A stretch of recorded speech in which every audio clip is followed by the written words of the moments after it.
kerajaannya kekal selamanya.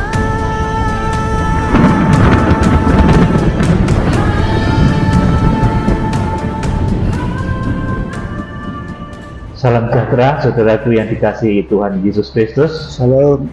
Saat ini saya akan menyampaikan tentang berkat.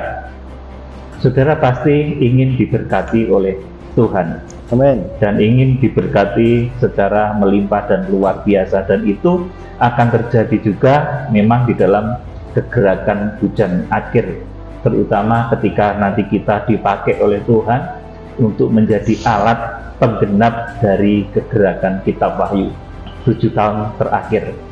Saudara pasti diberkati, tetapi ada beberapa hal yang senantiasa harus kita ingat.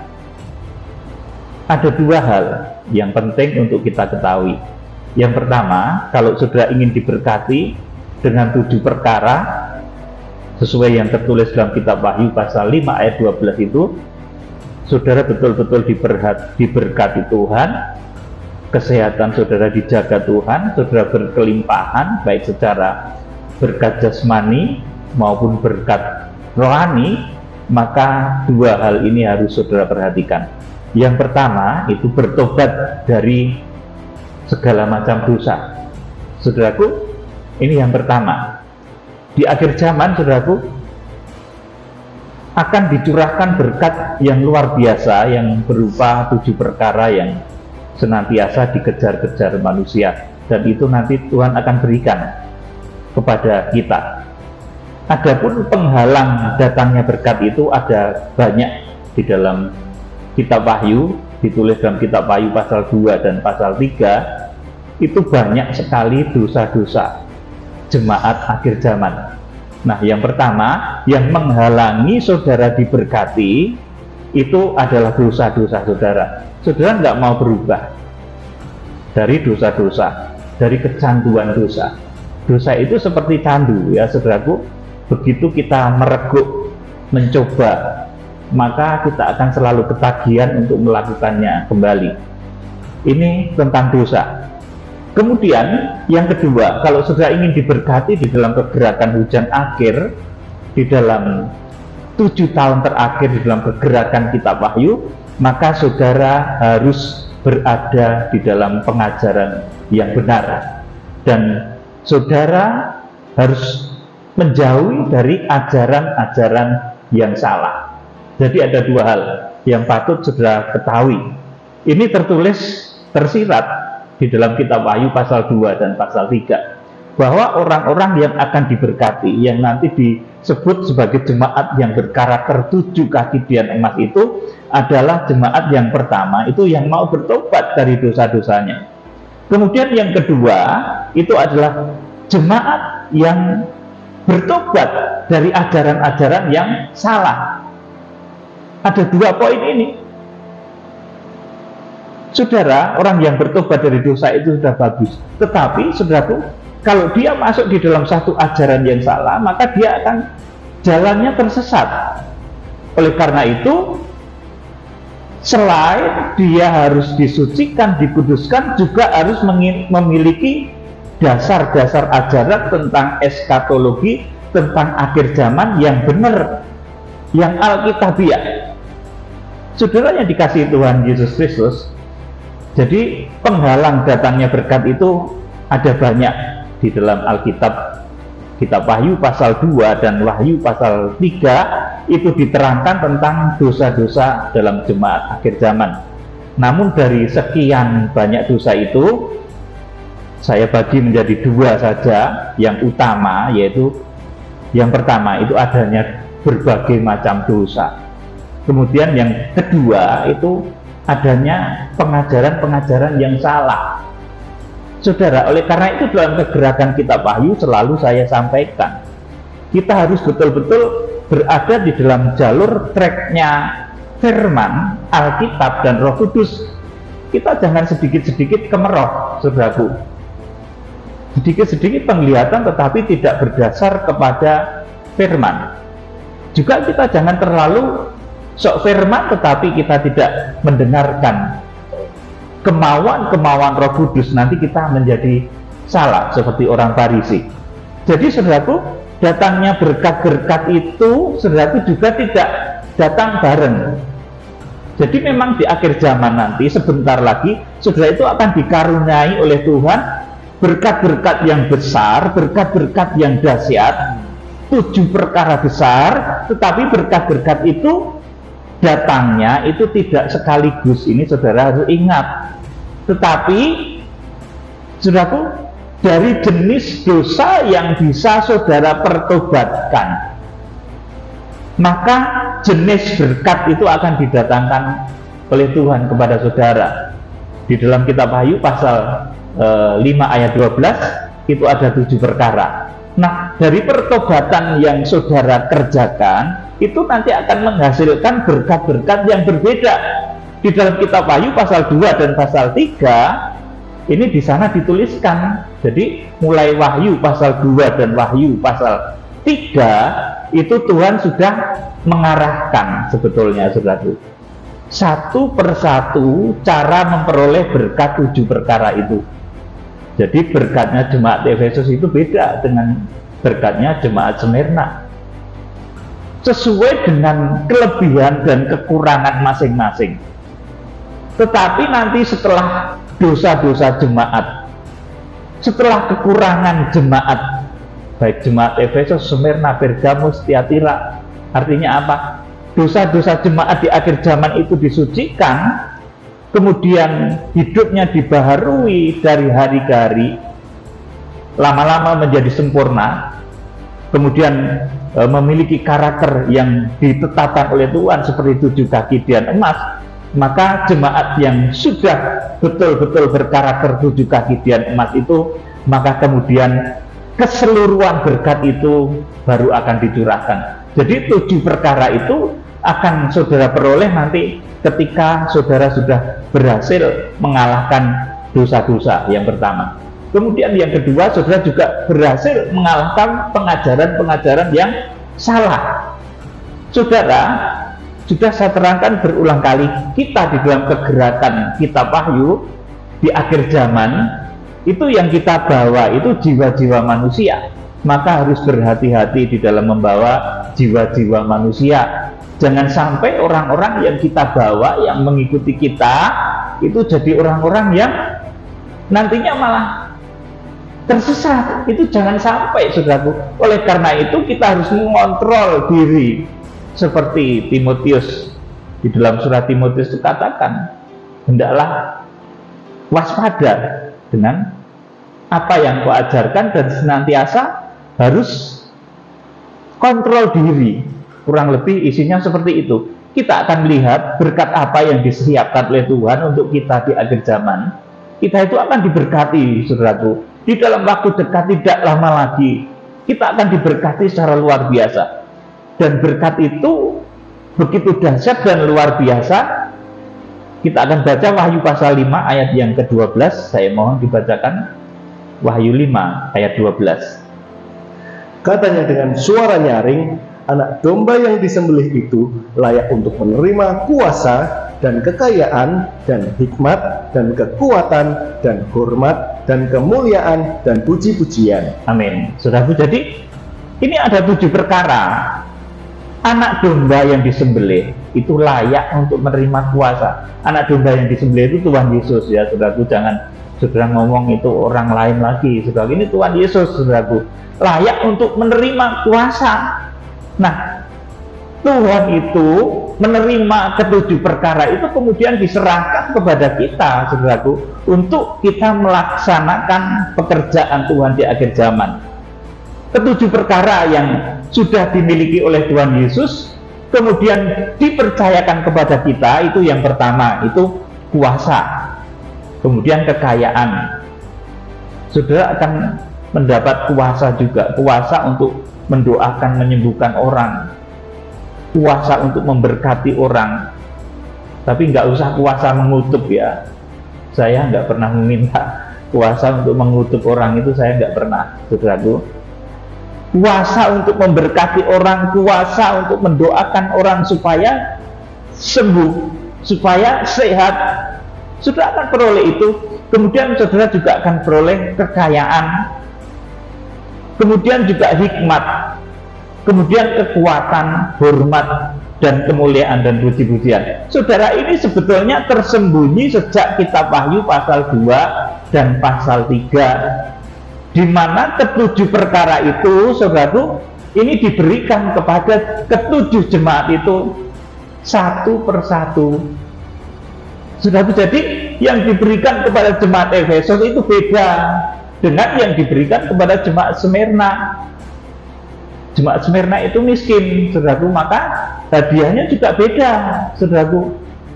Jemaat Laodikia itu kaya tetapi sombong, hadiahnya juga beda kalau dia bertobat.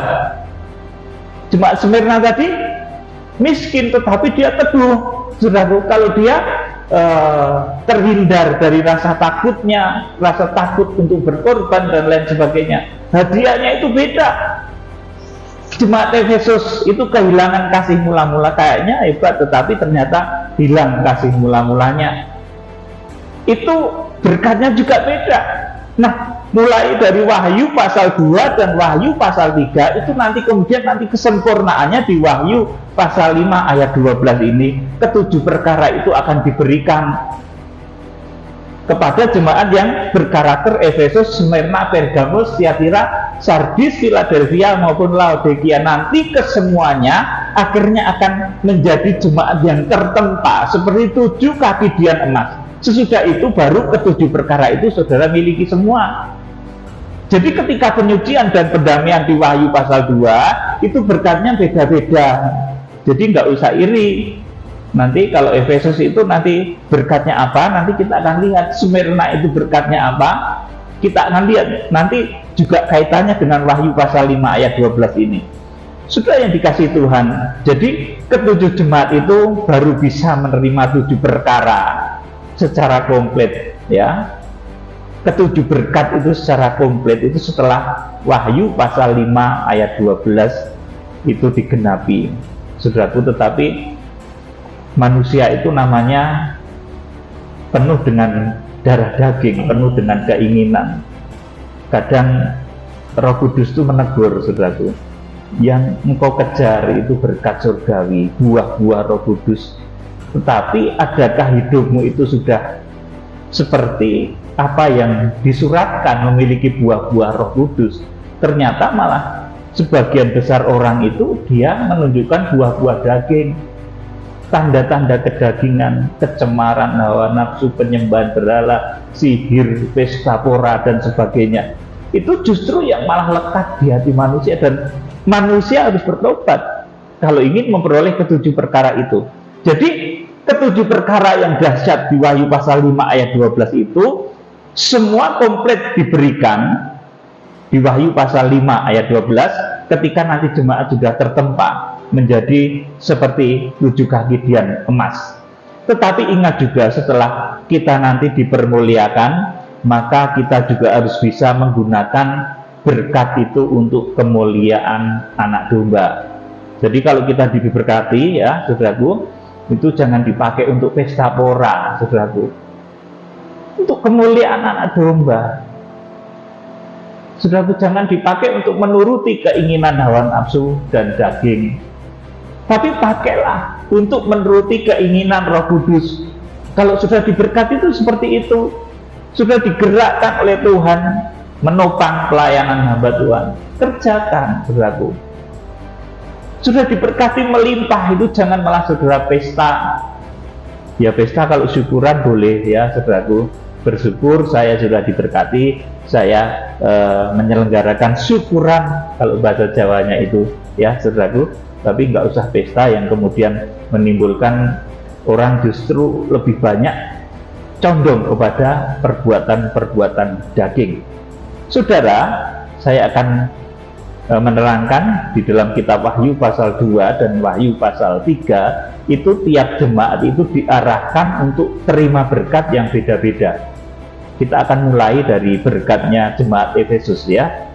Saudaraku, berkatnya jemaat Efesus. Efesus ini kesalahannya apa? Dia kehilangan kasih mula-mula, seolah-olah luar biasa, seolah-olah melayani luar biasa, tetapi di dalamnya itu kasihnya sudah hampa.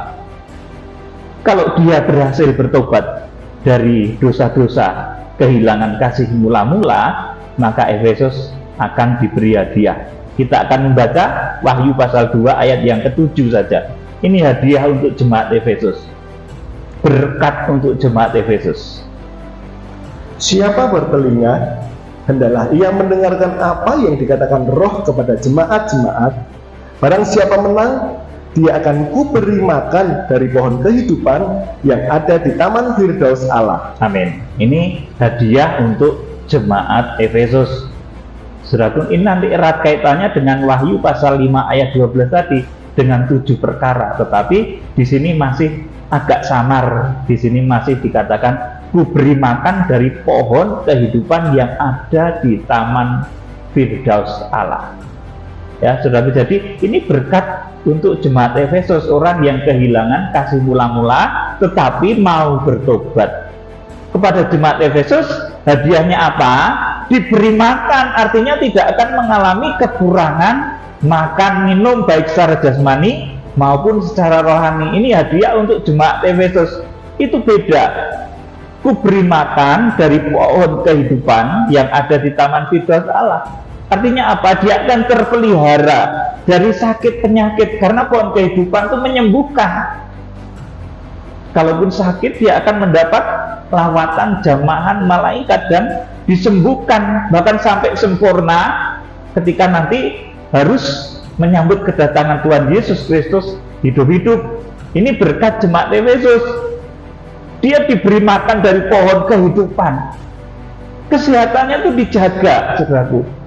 Sekalipun terkena penyakit berat seperti kanker, saudaraku, mulai menggerogoti seolah-olah, terasa mulai menggerogoti seperti stadium 2, stadium 3. Tetapi kalau dia bertobat dari dosa yang dimilikinya, yaitu kehilangan kasih mula-mula, maka Efesus ini akan menerima kesembuhan dari pohon kehidupan yang ada di taman Firdaus Allah. Ini yang membawa orang itu nanti tetap sehat sampai Tuhan Yesus Kristus datang.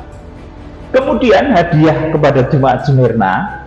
Jemaat Smyrna ini saya beritahu dulu, ini adalah gambaran dari jemaat Kristen yang berkarakter Smyrna. Artinya dia itu penakut, karena memang kondisinya yang terbatas, yang miskin, kemudian takut berkorban, takut melayani, berbagai macam ketakutan itu menghantui hidupnya, membuat mereka stres. Tetapi kalau dia bisa bertobat, saudaraku, maka kepada jemaat Smyrna ini akan diberikan juga berkat. Berkatnya apa kepada jemaat di Smyrna ini? Kalau dia bertobat dari rasa takutnya. Jadi penakut itu dosa, ya saudaraku. Ayub itu penakut, ada dosa penakut, sehingga iblis bisa masuk menjamah, menimbulkan sakit penyakit, menimbulkan kebangkrutan dan lain sebagainya. Itu karena Ayub itu takut dahulu. Jadi kalau seseorang itu bisa memenangkan diri dari dosa takut, dosa penakut, maka akan memperoleh hadiah ini. Wahyu pasal 2 ayat yang ke-11. Ini hadiah atau berkat bagi jemaat di Smyrna. Siapa bertelinga, hendaklah ia mendengarkan apa yang dikatakan Roh kepada jemaat-jemaat. Barang siapa menang, ia tidak akan menderita apa-apa oleh kematian yang kedua. Amin, saudaraku. Jadi kepada jemaat Smyrna ini janji Tuhan juga tidak terlalu muluk-muluk, ya saudaraku. Karena jemaat Smyrna itu kondisinya terbatas, secara ekonomi terbatas, saudaraku. Dia diliputi oleh berbagai macam himpitan ketakutan. Maka hadiah atau berkat yang dijanjikan oleh Tuhan, barang siapa menang, ia tidak akan menderita apa-apa oleh kematian yang kedua. Artinya kalau menang, ya nanti akan dibawa kepada satu masa yang disebut masa pengangkatan, tidak akan menderita apa-apa, akan menang dari kematian yang kedua. Kematian kedua itu apa tuh, saudaraku? Neraka kekal, ya saudaraku. Selain dia akan dibawa kepada masa pengangkatan, dia juga tidak akan kenapa-kenapa, tidak akan dimasukkan neraka. Jaminannya seperti itu. Karena kondisi jemaat Smyrna ini memang terbatas. dia tidak terlalu kaya, kondisinya sederhana, maka janji yang diberikan juga yang mudah, yang sederhana. Barang siapa menang, ia tidak akan menderita oleh kematian yang kedua, itu neraka kekal. Saudaraku, artinya kalau kamu menang, kamu tidak akan masuk ke neraka. Gampangnya begitu, saudaraku. Jadi ini harus jadi satu kepastian ya, bahwa kita yang mengikut Tuhan Yesus Kristus itu jangan sampai masuk di dalam ajaran-ajaran yang salah, nanti kemudian nggak bisa masuk ke surga, akhirnya malah jalannya keliru, masuk ke neraka. Apa nggak kasihan, saudaraku?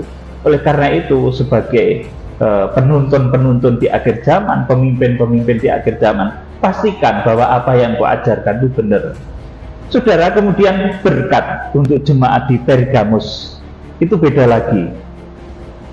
Jemaat Pergamus itu disusupi oleh dosa macam-macam ya. Ada ajaran Bileam dan lain sebagainya. Kemudian kita akan membaca Wahyu pasal 2 ayat yang ke-17. Coba dibacakan. Siapa bertelinga, hendaklah ia mendengarkan apa yang dikatakan Roh kepada jemaat-jemaat. Barang siapa menang, kepadanya akan kuberikan dari mana yang tersembunyi, dan aku akan mengaruniakan kepadanya batu putih yang di atasnya tertulis nama baru yang tidak diketahui oleh siapapun selain oleh yang menerimanya. Amin. Saudaraku, jadi kepada jemaat di Pergamus, jemaat Pergamus yang disusupi ajaran Bileam, ajaran Nikolaus, itu saudaraku, itu salah satu yang menghambat berkat juga. Makanya jangan sampai di akhir zaman itu termakan oleh ajaran-ajaran yang tidak jelas, yang cuma berdasarkan visi yang tidak jelas, yang bukan dari Roh Kudus. Saudaraku, ini sangat berbahaya. Kepada jemaat Pergamus yang berhasil mengalahkan ajaran-ajaran palsu, ajaran Bileam, kemudian ajaran pengikut Nikolaus, kalau sudah membaca di dalam kitab Wahyu pasal 2 sebelum ayat yang ke-17 itu mereka terjebak di dalam dosa itu. Kemudian berkat untuk jemaat Tiatira, ini tertulis di dalam kitab Wahyu pasal 2 ayat 26 sampai 28. Jemaat Tiatira itu mereka jatuh di dalam banyak dosa ya. Saudaraku, nanti saya terangkan. Kita baca dulu Wahyu pasal 2 ayat 26 sampai 28. Dan barang siapa menang dan melakukan pekerjaanku sampai kesudahannya, kepadanya akan kukaruniakan kuasa atas bangsa-bangsa. Iya, kuasa atas bangsa-bangsa itu seperti Wahyu pasal 5 ayat 12 tadi, kuasa. Terus, dan ia akan memerintah mereka dengan tongkat besi. Mereka akan diremukkan seperti tembikar tukang periuk, sama seperti yang kuterima dari Bapakku, dan kepadanya akan kukaruniakan bintang timur. Amin. Saudaraku, ini hadiah atau berkat untuk jemaat Tiatira, itu beda. Jadi ini kuasa untuk memerintah bangsa-bangsa. Artinya kepada jemaat yang berkarakter Tiatira, itu dosanya apa nanti kita akan simak. Kalau mereka berhasil mengalahkan dosa-dosa itu, dia akan diberikan kuasa. Kuasa itu misalnya apa, saudara? Kalau yang mudah gitu ya, jadi pejabat, saudaraku, nanti dipercaya menjadi orang yang memiliki kedudukan tertentu, itu secara lahiriah. Tetapi kuasa secara rohani tentunya kuasa untuk mengalahkan kuasa-kuasa setan dan kuasa-kuasa kegelapan. Kemudian jemaat di Sardis ini berkatnya juga beda. Sardis ini dosanya adalah dosa kematian dan kebangkitan palsu. Kalau dia berhasil mengalahkan dosa itu, maka jemaat Sardis ini akan memperoleh berkat yang beda. Wahyu pasal 3 ayat yang ke-5, jemaat Sardis ini. Barang siapa menang, ia akan dikenakan pakaian putih yang demikian. Aku tidak akan menghapus namanya dari kitab kehidupan, melainkan aku akan mengaku namanya di hadapan Bapakku dan di hadapan para malaikatnya. Ya, jadi ini kehormatan ya. Aku tidak akan menghapus namanya dari kitab kehidupan, melainkan aku akan mengaku namanya di hadapan Bapakku. Artinya mendapatkan penghormatan dan di hadapan para malaikat-malaikatnya, seperti yang ditulis dalam Wahyu 5 ayat 12 tadi tentang 7 perkara besar yang diterima. Jadi ini satu persatu dulu ya, jemaat-jemaat Efesus, Smyrna, Pergamus, Sardis ini satu-satu menerimanya. Nah, baru akan menerima komplit semuanya setelah nanti mereka bertobat dari dosa-dosa. Kemudian berkat untuk jemaat Philadelphia, ini jemaat yang hampir sempurna. Coba dibaca Wahyu pasal 3 ayat 12. Barang siapa menang, ia akan kujadikan sokok guru di dalam bait suci Allahku, dan ia tidak akan keluar lagi dari situ, dan padanya akan kutuliskan nama Allahku, nama kota Allahku, yaitu Yerusalem baru, yang turun dari sorga dari Allahku, dan namaku yang baru. Amin. Jadi ini berkat untuk jemaat Philadelphia. Langsung kita akan melihat berkat untuk jemaat Laodikia. Wahyu pasal 3 ayat 12 ini jemaat yang dosanya itu dia merasa kaya, tetapi sebetulnya imannya kosong ya. Wahyu 3 ayat 21, jemaat Laodikia. Barang siapa menang, ia akan kududukkan bersama-sama dengan aku di atas tahtaku, sebagaimana aku pun telah menang dan duduk bersama-sama dengan Bapakku di atas tahtanya. Amin. Jadi ini hadiah atau berkat untuk jemaat Laodikia. Sudah yang dikasih Tuhan, jadi saudara itu menerima berkat ke-7 perkara itu juga tidak bareng-bareng. Kuasa, kekayaan, hikmat, kemuliaan, puji-pujian itu nggak bareng-bareng. Itu ketika saudara berhasil mengalahkan dosa-dosa di dalam diri saudara sedikit demi sedikit, nanti sampai akhirnya saudara terbentuk menjadi seperti pelita emas, seperti 7 kaki dian emas. Nanti baru 7 perkara itu akan dicurahkan kepada saudara. Jadi berkat 7 perkara itu nggak langsung dicurahkan pada saudara bebarengan gitu, tidak. Kuasa, kekayaan tadi tidak akan dicurahkan bebarengan, tetapi seiring dengan pertobatan saudara. Oleh karena itu saudara harus mengalami pertobatan, dan sumber dari penghalang turunnya berkat itu memang ada 2 hal penting. Yang pertama itu dosa-dosa ya, seperti tadi sudah kita baca. Yang pertama, dosa hilang kasih mula-mula, itu dosanya Efesus. Jadi sepertinya rajin pelayanan, sepertinya luar biasa harmonis, tapi di dalamnya kosong, hampa, saudaraku. Ini dosanya Efesus. Kemudian dosanya Smyrna yang kedua itu apa? Penakut, takut berkorban, takut persembahan. Karena memang kondisi Smyrna ini tidak kaya, saudaraku.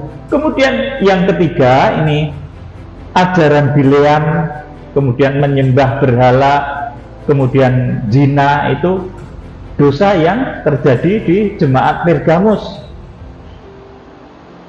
Kemudian yang keempat, ini ada ajaran Isabel. Ini wanita yang mengajarkan zina, kemudian pemberhalaan, kemudian mengajarkan hal tentang seluk-beluk iblis. Itu sudah terjadi di Tiatira.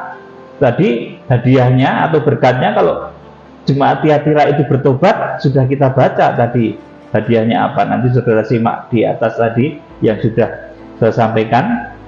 Kemudian yang kelima, kematian dan kebangkitan palsu, itu dosanya jemaat Sardis. Kemudian Philadelphia itu hampir sempurna, tinggal kurang sabar sedikit. Ya, jadi untuk menunggu itu butuh kesabaran, apalagi menunggu kedatangan Tuhan Yesus Kristus.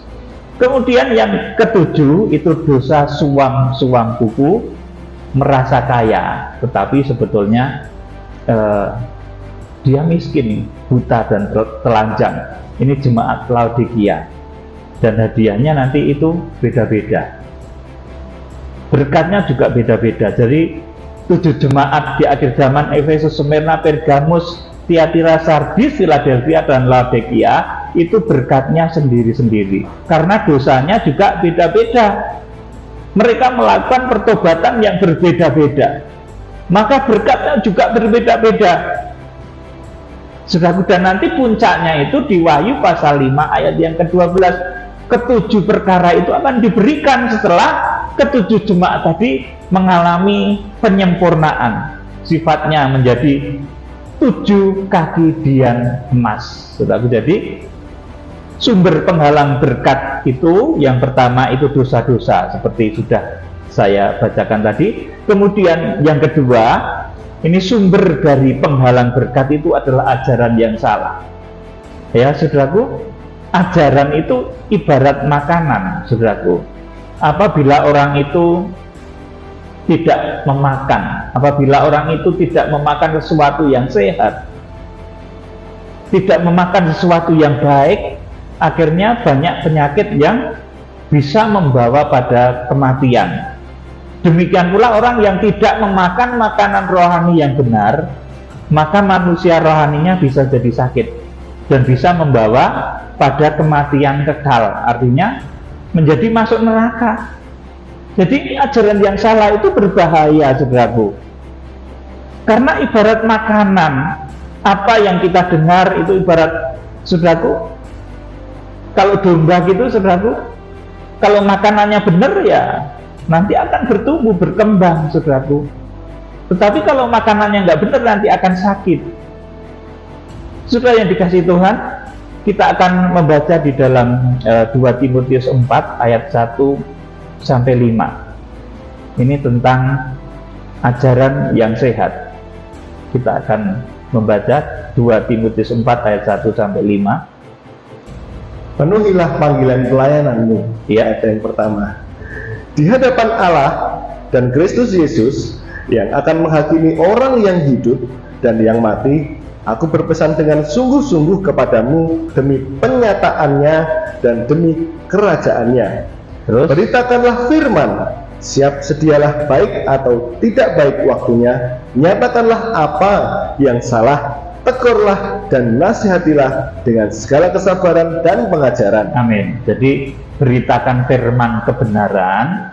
Kalau saudara memang diberikan oleh Tuhan satu visi yang benar sesuai dengan firman dan Roh Kudus, itu beritakanlah firman kebenaran itu. Siap sedialah baik atau tidak baik waktunya. Jadi baik ataupun tidak baik.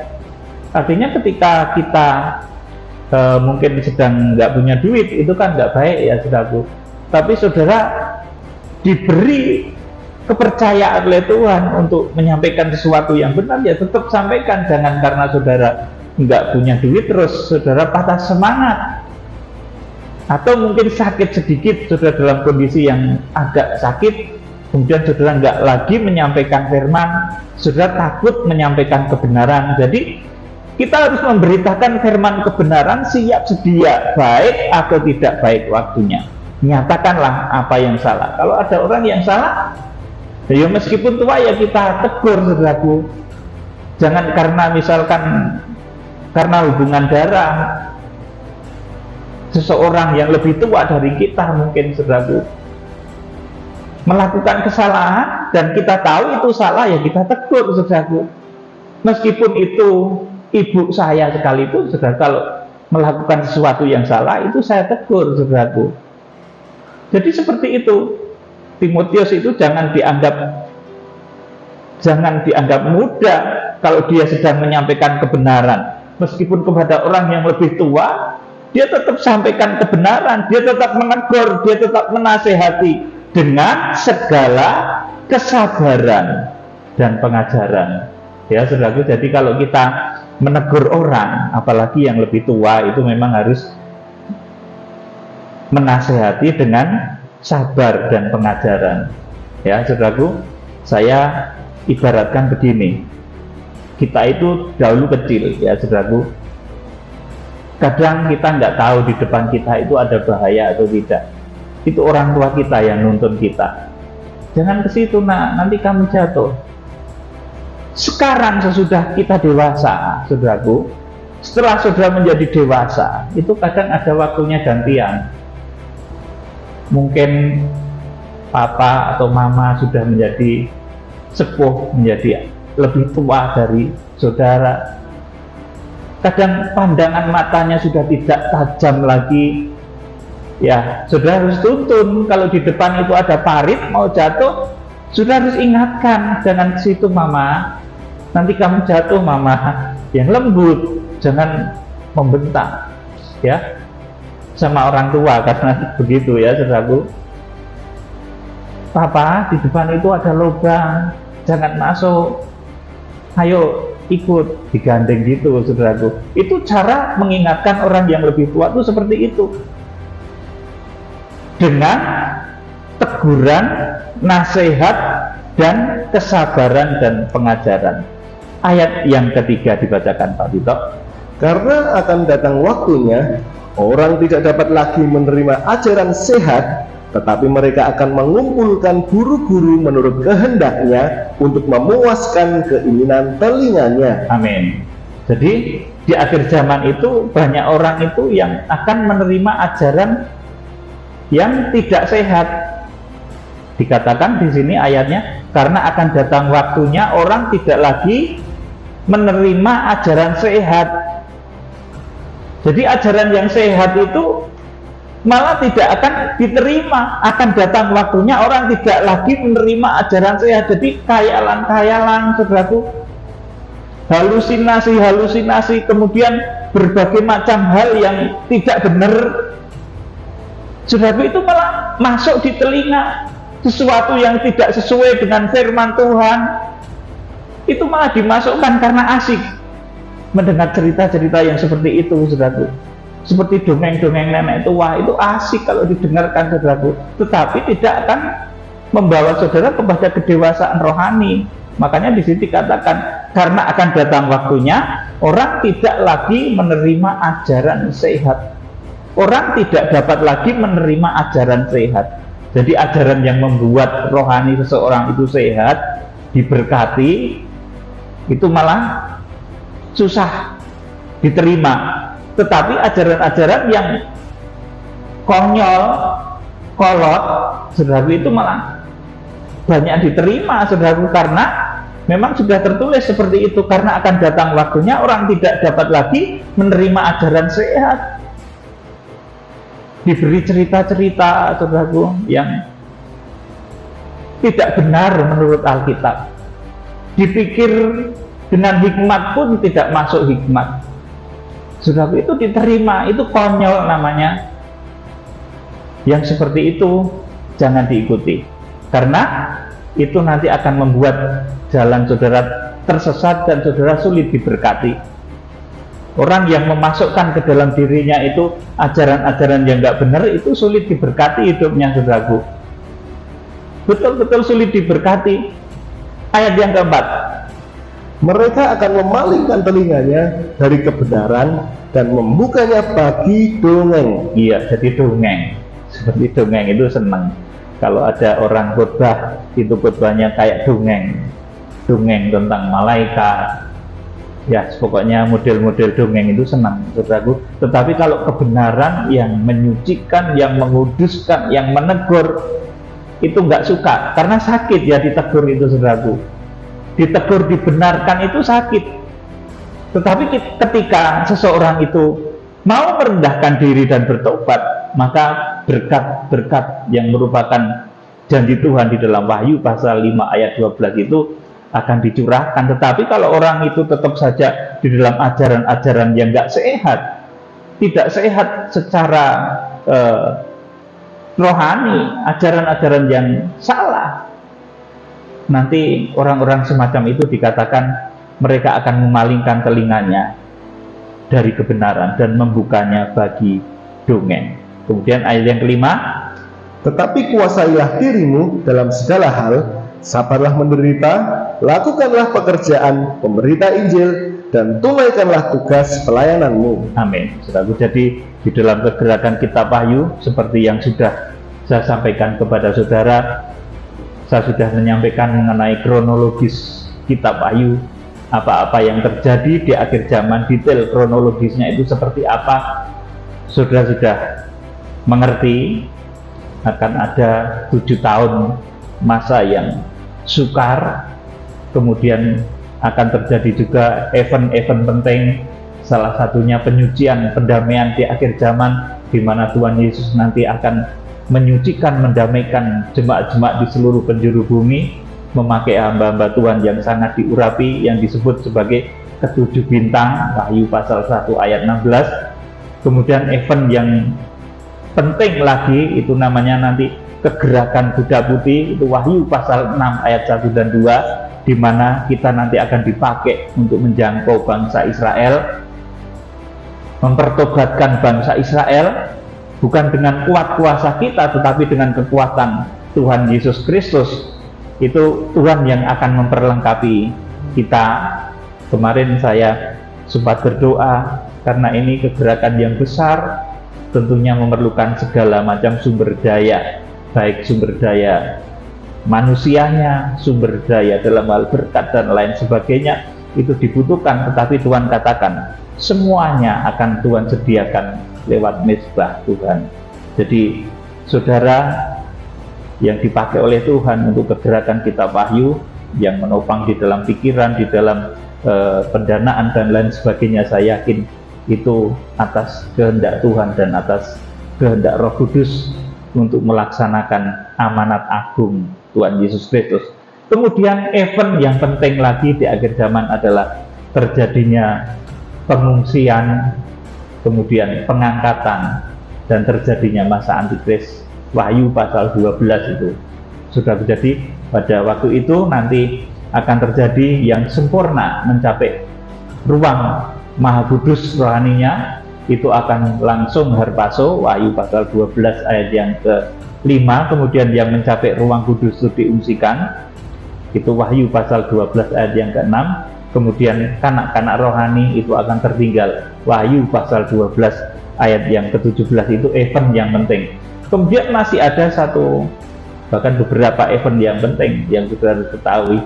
Nanti akan terjadi juga pencurahan 7 bokor murka Allah di Wahyu pasal yang ke-15 dan 16 kalau saudara membaca. Kemudian di Wahyu pasal 19 nanti Tuhan Yesus Kristus datang. Dan itu urutan detail kronologisnya sudah saya sampaikan kepada saudara. Itu yang namanya kronos. Kemudian mengenai kapan Tuhan melaksanakan 7 tahun terakhir, itu nanti mengenai tahunnya, tahun kiamat, hari kedatangan Tuhan itu kan disebut kiamat. Ya saudaraku, Tuhan nggak akan ngomong, saudaraku, memang Tuhan nggak akan beritahu. Yang diberitahukan itu adalah hari pengangkatan, hari pengungsian. Wahyu pasal yang ke-12 itu memberitahukannya di Wahyu pasal yang ke-10, ketika malaikat yang berwajah seperti matahari itu berseru dengan suara nyaring, kemudian disampaikan kepada ketujuh guru itu masa penyelamatan, di mana bentuk penyelamatan itu ada 3 hal: pengangkatan, pengungsian, dan yang ketiga orang-orang yang tertinggal. Sudah yang dikasih Tuhan Yesus Kristus, jadi kita harus paham tentang rencana Tuhan di akhir zaman, dan kita terus bergerak di dalam kegerakan akhir zaman. Kita akan menyongsong pekerjaan-pekerjaan besar. Tahun depan kita akan pemetaan kegerakan kuda putih. Kiranya Tuhan mencukupkan segala sesuatu, memberkati saudara dengan luar biasa juga. Jadi demikian firman Tuhan. Kiranya Tuhan Yesus Kristus memberkati.